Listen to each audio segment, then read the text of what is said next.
Hello, my dear kids. Hope you all are very good and fine. So, can you guess which rhyme we are going to do today? Can you hear the music? Can you see an umbrella? And can you say some rain falling down? So, can we start? Now it's the rain, rain, go away.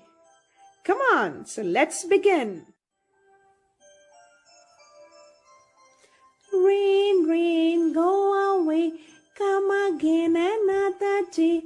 Little Johnny wants to play. Rain, rain, go away.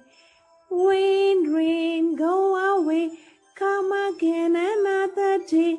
Little Johnny wants to play. Rain, rain, go away.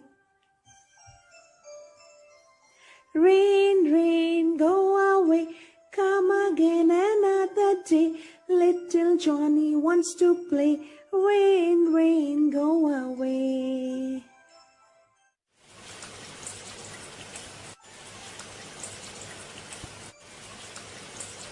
You all know, kids, why rhymes are important?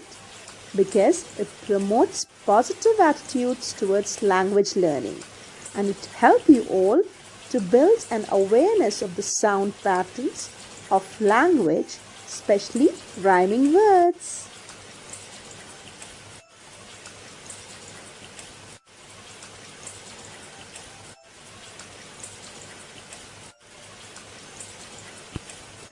Bye for now.